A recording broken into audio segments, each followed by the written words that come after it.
아멘. 우리 하나님께 영광의 박수 올려드리겠습니다.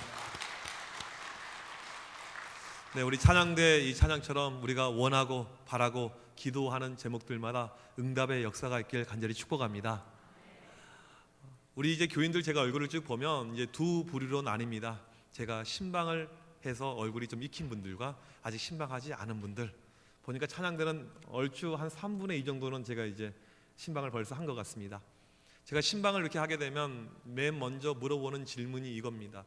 집사님, 권사님, 장로님, 언제 신앙생활 시작하셨습니까?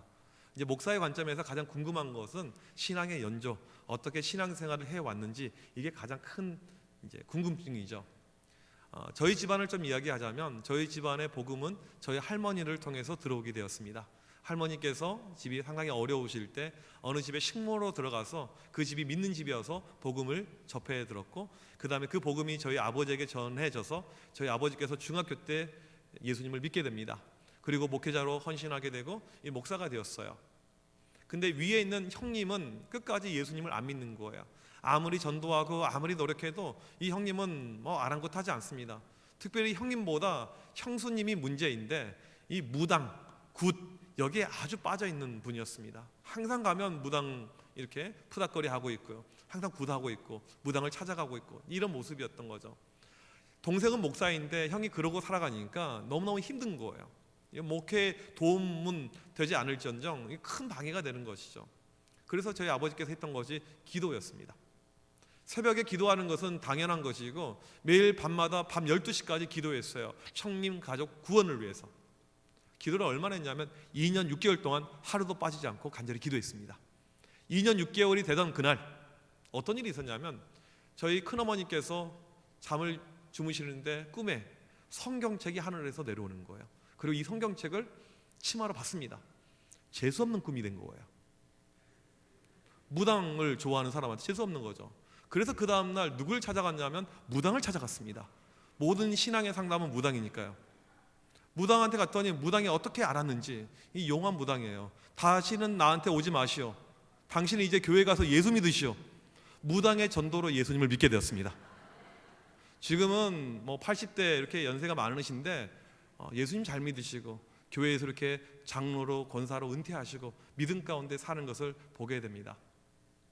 우리가 기도하면서 많이 실패하는 이유가 무엇이냐면 낙심하는 것, 그 다음에 내가 이렇게 기도하는데 왜 되지 않을까 해서 절망하는 것. 우리가 낙심하지 않고 절망하지 않고 계속 기도하면 응답이 되는데 우리가 그렇게 포기하기 때문에 기도가 응답되지 않는 경우가 많이 있습니다. 기도는 응답될 때까지 하는 것입니다.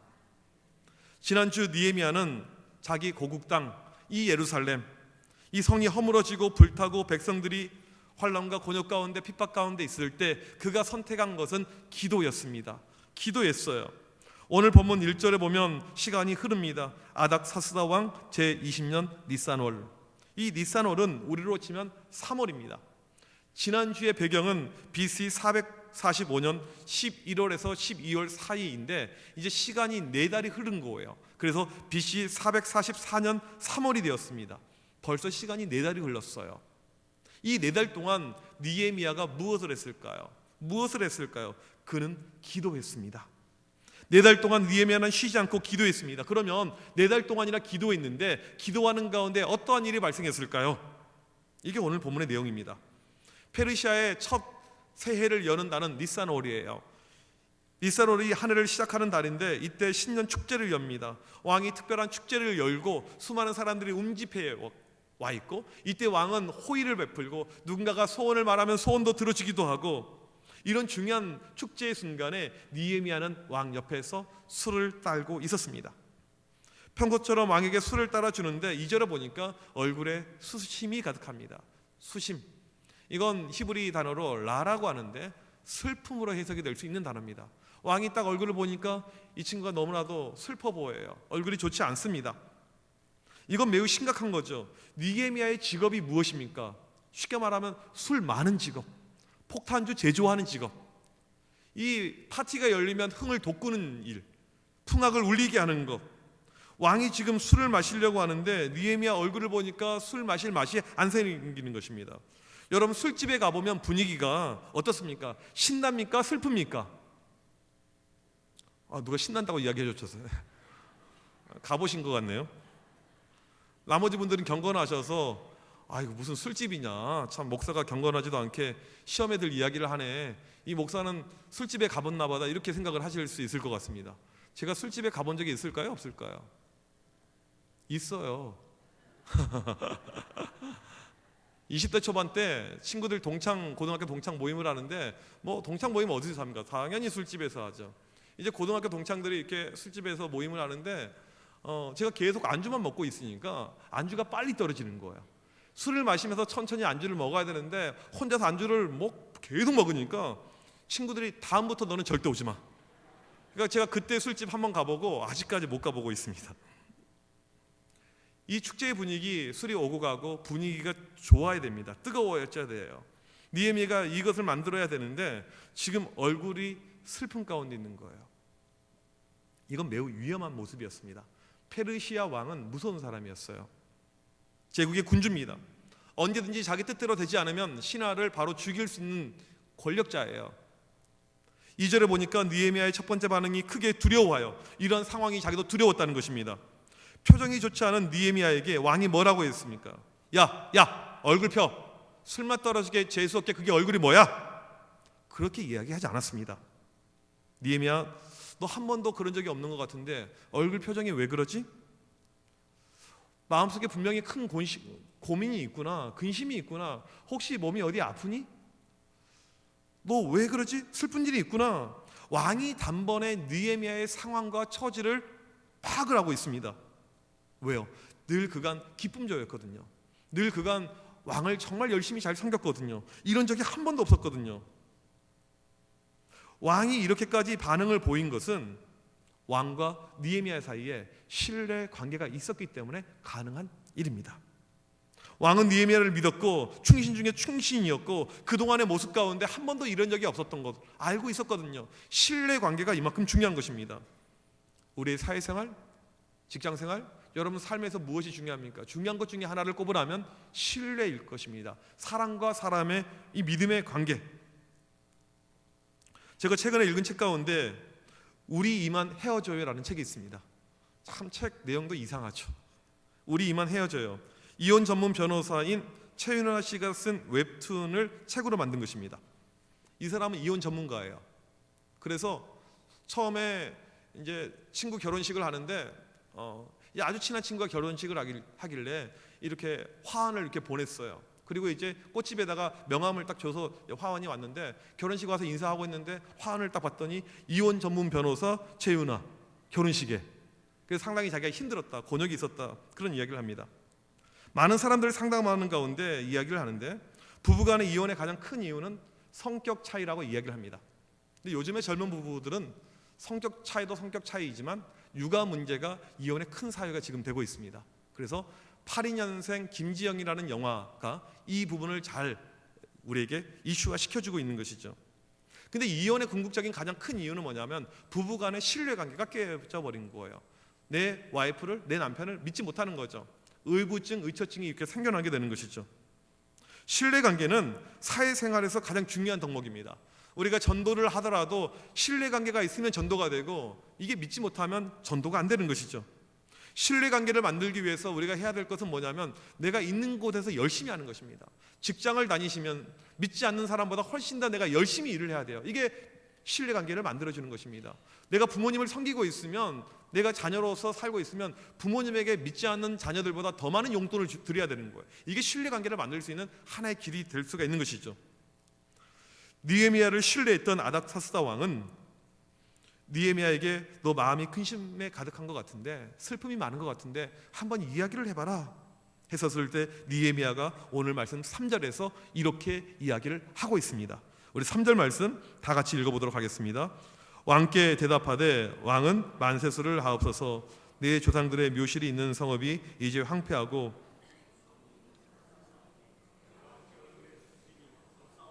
느헤미야가 이제서야 자기의 속마음을 이야기하고 있습니다. 제 조상들이 살았던 그 묘실이 불에 타버렸습니다. 그 성읍이 불에 타버렸습니다. 제가 어찌 얼굴이 밝겠습니까? 이 고대 왕들은요, 아닥사스다 왕을 비롯해서 이 사람들은 자기보다 먼저 있었던 왕조들의 묘실, 이 묘지에 대해서 큰 관심이 많았습니다. 이들의 문명을 리스펙트, 존경을 했던 사람들이에요. 그래서 느헤미야가 지금 묘실 이 단어를 꺼냈을 때 왕이 관심이 지금 생긴 것이죠.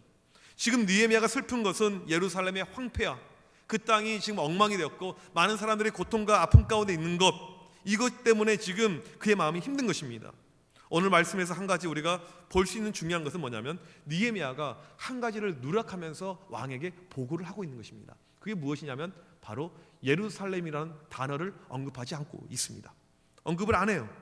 느헤미야의 비전은 지난주에 살폈듯이 예루살렘의 부흥이었습니다. 성벽 재건이었어요. 이게 꿈이었습니다. 그런데 예루살렘이라는 중요한 단어를 빼고 있습니다.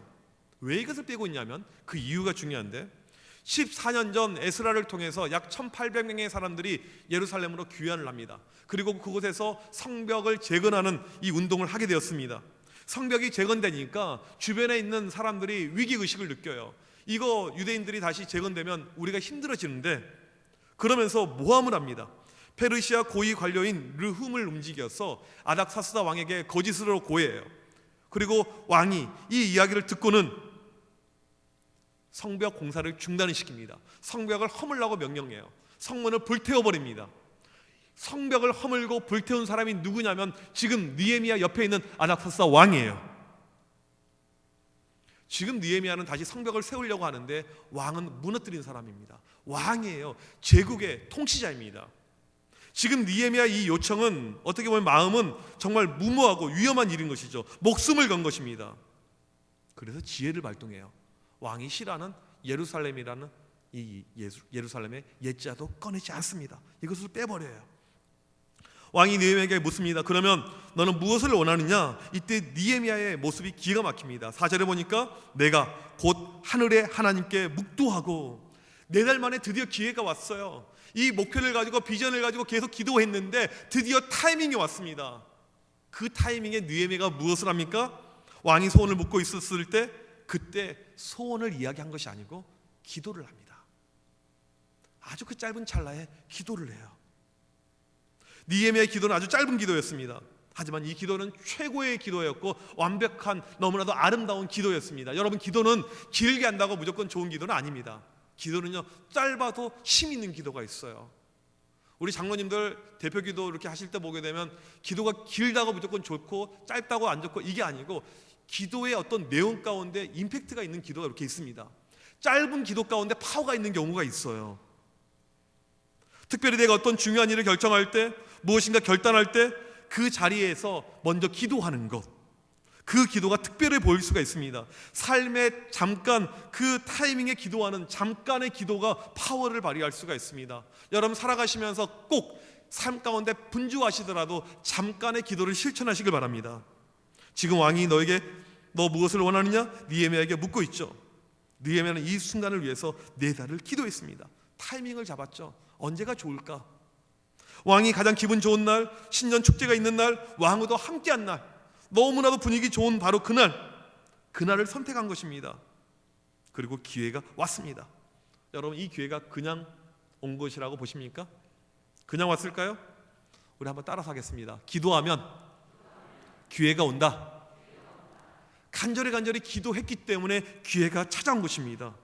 이것은 우연이 아닙니다. 기도의 응답이에요. 4달 동안 간절히 기도했던 그 기도의 응답으로 기회를 주신 것입니다.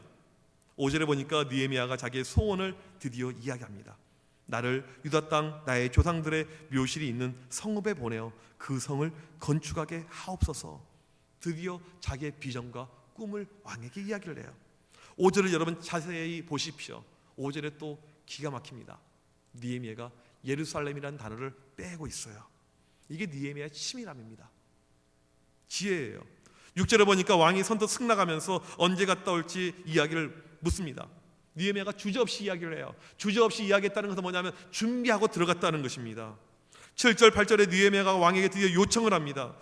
왕이시여, 제가 1500km가 떨어져 있는 이 수산에서 이 예루살렘까지 가려면 수많은 지역을 통과해야 되는데 곳곳마다 총독들이 있는데 총독들이 저를 통과시켜 줄 수 있는 패스권을 주세요. 왕의 친서가 필요합니다. 이걸 요청하고요. 또 성을 세우려면 물자가 필요한데 물자를 좀 주십시오. 8절에 보니까 구체적으로 사용처를 명시합니다. 성체 문짝을 위해서, 성벽을 위해서, 자기 집을 위해서. 왕이 물어봤을 때 바로 이야기를 합니다. 이것은 뭐냐면 치밀한 준비가 있었다는 것입니다. 어떻게 보면 왕이 물어봤었을 때 바로 이야기한 것은 당돌해 보일 수가 있는데 느헤미야 차원에서는 아주 많은 준비가 있었다는 것이죠. 4달 동안 기도만 한 것이 아니고 준비했다는 거예요. 언제가 좋을까? 어떤 타이밍이 좋을까? 왕후가 함께하는 자리가 아무래도 분위기가 더 좋을 텐데 그 상황 때 내가 어떠한 얼굴을 표정하고 있을까? 평소와 다른 표정을 해야지? 어떻게 내가 타이밍을 잡지? 어떻게 해야지 왕이 오케이 할까? 모든 것을 치밀하게 준비했던 것이 느헤미야의 모습이었다는 것이죠. 우리가 사업을 하실 때, 직장에서 일을 하실 때도 마찬가지인데 치밀함이 필요합니다. 이건 아주 중요해요. 누군가를 전도할 때도 마찬가지인데 그냥이 아니고 치밀함 가운데 들어가는 것, 이것이 필요합니다. 놀라운 것은요, 왕이 모든 조건에 다 요청에 응답을 해줍니다. 관철을 시켜줘요. 8절에 보니까 이렇게 이야기하죠. 왕의 선한 손이 나를 도우심으로 왕이 허락하고, 왕의 선한 손이 나를 도우심으로 왕이 허락하고. 할렐루야, 할렐루야. 하나님이 역사를 하신 것입니다. 기도하면 이루어집니다. 아멘. 기도하면 되는 거예요. 더 놀라운 것은 느헤미야의 요구로 끝난 것이 아니고 왕이 추가로 조치를 해줍니다. 느헤미야가 요구하지 않는 것까지 도와줘요. 9절에 보니까 느헤미야가 예루살렘 가는 길에 호위병을 붙여주고요. 5장 14절에 보니까 아예 느헤미야를 예루살렘의 신임 총독으로 임명을 합니다. 네 마음껏 하라는 거예요. 가서 네 마음껏 가서 성벽을 재건해라. 왕이 명령하고 있습니다. 이 모든 것을 이렇게 표현할 수가 있어요. 하나님의 역사하심. 여러분 기도할 때요, 하나님께서 역사하십니다. 믿으십니까? 그런데 이 역사가요, 우리가 기도한 것만 응답해 주시는 것이 아니고 기도의 묘미가 뭐냐면 플러스 알파가 있어요. 우리가 마트에서만 1+1이 있는 것이 아니고 기도할 때도 1+1이 있습니다. 내가 구하지 않는 것조차도 하나님께서 들어주세요. 이게 기도의 놀라운 맛이죠. 느헤미야는 기도의 사람이었습니다. 믿음의 사람이었어요. 그의 기도가, 그의 믿음이 얼마나 대단했냐면 지금 상황이 이럴 수 쉽게 갈 수 있는 상황이 아니었다는 것이죠. 아닥사스다 왕 무서운 사람이었습니다. 말 잘못 꺼내면 사형이었어요. 페르시아 왕 아닥사스다, 조금 더 정확하게 표현하면 아닥사스다 2세입니다. 1세가 있고 2세가 있는데 이 사람은 2세예요. 자기 부친이 암살당해서 죽임을 당합니다. 1세는 암살로 죽임을 당했어요. 그리고 왕위에 오른 사람이 아르파티나인데 이 아르파티나를 이 1세 셋째 아들 아닥사스다 2세가 죽이고 왕위에 오른 사람이에요. 보통 왕이 아닙니다. 카리스마가 넘치는 사람이에요. 아주 무서운 사람입니다. 잘못 걸리면 바로 죽임을 당할 수가 있어요. 느헤미야는 하나님을 향한 자기 비전을 이루기 위해서 목숨을 걸고 일을 한 것입니다. 그냥 기도가 아니고 목숨을 건 기도였습니다. 목숨을 건 이 모습을 보니까 생각나는 사람이 또 한 명이 있습니다. 자기 아버지 왕 때 아닥사스다 1세 때 어떤 일이 있었냐면 민족들이 말살을 당하려고 했었을 때 이때 에스더라는 여인이 등장합니다. 죽으면 죽으리다 하면서 아닥사스다 1세 왕에게 찾아가서 이 문제를 해결하죠. 느헤미야의 모습에서 에스더의 모습이 오버랩이 되고 있습니다. 믿음의 모습, 그리고 결국 역사가 이루어지게 됩니다. 하나님의 손이 나를 도우심으로, 하나님의 손이 나를 도우심으로. 여러분 살면서 여러분이 삶 가운데 하나님의 손길이 필요하십니까? 그러면 기도해야 됩니다. 기도가 중요한 거예요. 그리고 우리가 기도할 때 반드시 기회가 찾아옵니다. 기회는요, 기도하는 사람에게 오는 거예요. 아마 제가 12월 수요 성령 집회 때 했던 이야기 같습니다. 제가 군생활 할 때 어떤 신앙적으로 상당히 많은 핍박을 받았습니다. 특히 저희 부대 이 대대장이 믿지 않는 분이었어요. 불교 골수 분자였는데 부대 안에 저를 만들 정도로 하여튼 이 기독교인들을 많이 핍박을 했어요. 특별히 그 당시 이 구 막사, 혹시 아실지 모르겠지만 예전에는 군대 막사가 배치카를 뗐거든요. 이 막사를 허물고 신막사 보일러 공사를 하는데 뭐 이 군대는 자재라든지 이 인건비 전락을 해야 되니까 사병들이 다 이 노가대를 뛰죠. 교회를 못 가게 했어요. 주일날이야 공사하라고요. 노가대에 들어가라. 너희들 교회 가면 안 된다. 이런 명령 지시를 내렸습니다. 그러니까 믿음의 형제들이 참 힘들었어요. 어려웠어요. 근데 무엇이 가장 어려웠냐면 핍박도 핍박이지만 우리를 도와주는 사람이 하나도 없는 거예요. 믿음의 동역자가 없는 거예요. 제가 그때 했던 기도가 이거였습니다. 하나님, 저희 믿음의 동역자가 필요합니다. 믿음의 간부들이 좀 있어야 되는데 어떻게 부대 안에 믿음의 간부들이 한 명도 없습니까? 하나님, 사람을 좀 보내주세요 라고 간절히 기도했습니다.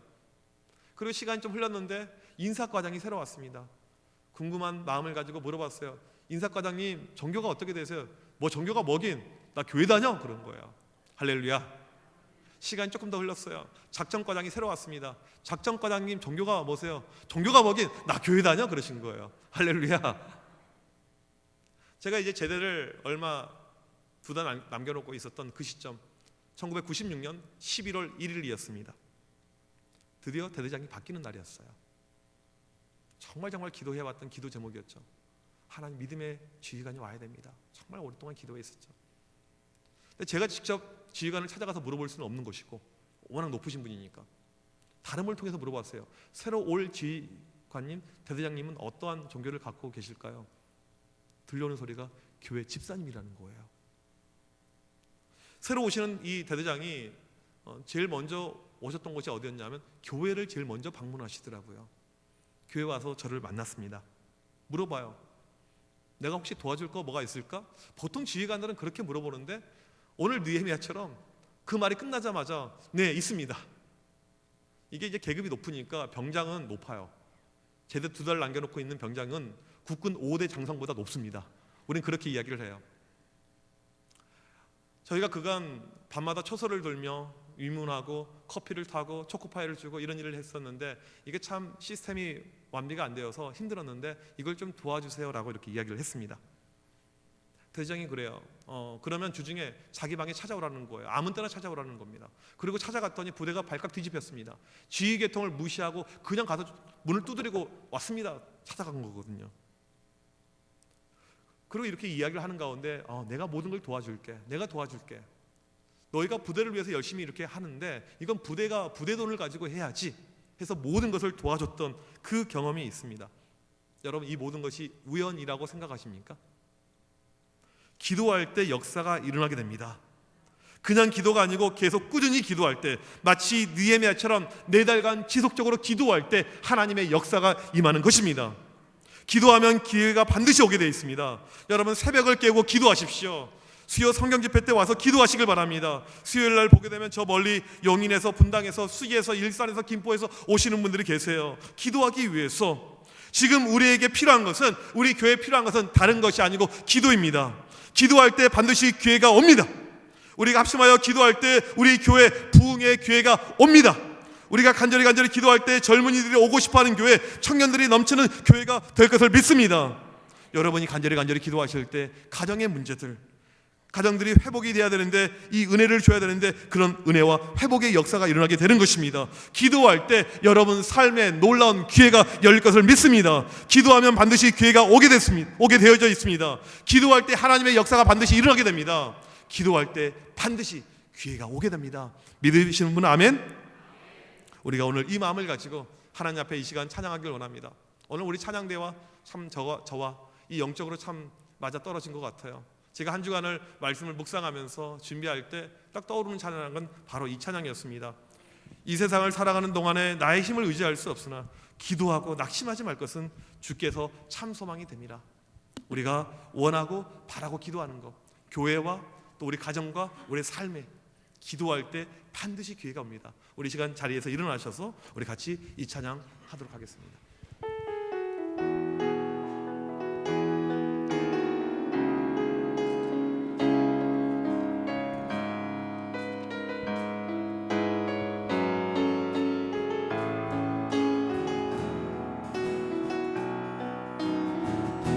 세상을 살아가는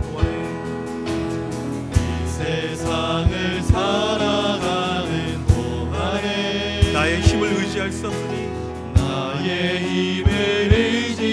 수 없으니 기도하고 낙심하지 말 것을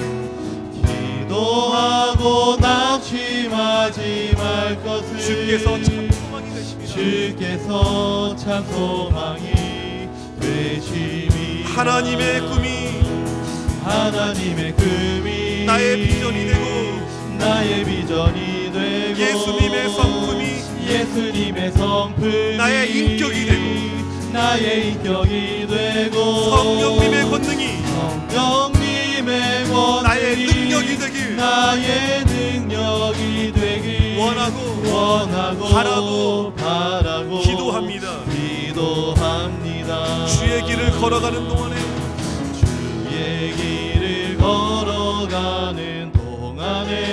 세상의 것 의지할 수 없으니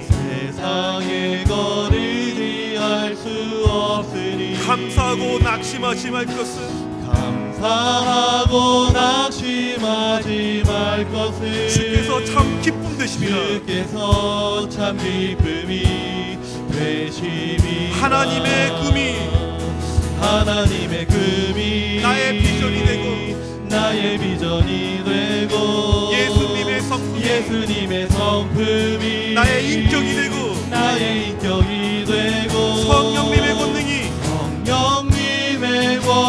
나의 능력이 되길 원하고 바라고 기도합니다. 하나님의 금이 나의 비전이 되고 예수님의 성품이 나의 인격이 되고 성령님의 권능이 나의 능력이 되길 원하고 바라고 기도합니다. 우리 시간 다 같이 합심하여 간절히 기도하도록 하겠습니다. 오늘 이 느헤미야가 기도했던 것처럼 하나님 우리 안에 원하고 바라고 기도하는 기도의 제목이 있습니다. 하나님 우리를 기도의 사람으로 세워 주셔서 우리 온 교회가 합심하여 기도할 때 교회 부흥의 기회가 올 줄 믿습니다. 온 교회가 간절히 기도할 때 가정의 문제가 해결될 기회가 올 줄 믿습니다. 이 시간 기도할 때 내 삶에 새로운 기회가 올 줄 믿습니다. 하나님 역사하여 주셔서 기회를 주셔서 우리 시간 간절히 기도합니다. 살아계신 하나님 이 시간 앞에 간절히 기도합니다.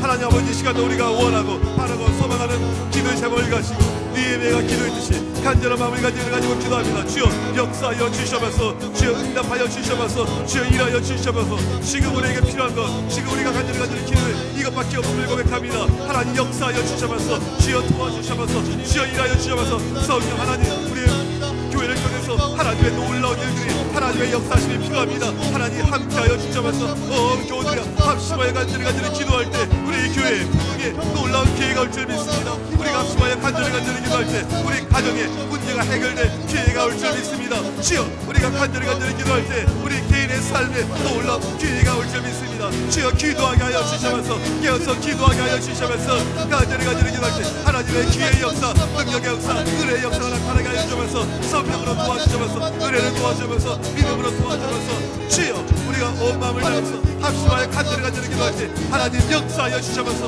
오늘도 우리 교회를 향하신 하나님의 일하신다 역사하신다 은혜가 넘쳐나게 하여 주셔서 또 우리 통해서 역사하여 주셔서 기도하는 교회 뜨거운 교회 성령의 역사가 넘치는 교회 되게 하여 주셔서 예배를 통해서 성령 재건이 이루어졌던 것처럼 오늘도 우리 합심하는 기도를 통해서 우리 교회의 놀라운 역사들 능력의 역사들 이루어지게 하여 주셔서 꿈을 가지고 비전을 가지고 달려나가게 하여 주셔서 하나님의 놀라운 은혜와 역사를 체험하게 하여 주셔서 주여 믿음을 가지고 간절히 기도하니 믿음 가운데 역사하게 믿음 가운데 은혜를 주여 도와주셔서 기회를 주셔서 하나님 일하여 주셔서 하나님의 일하심을 만나게 하여 주시옵소서.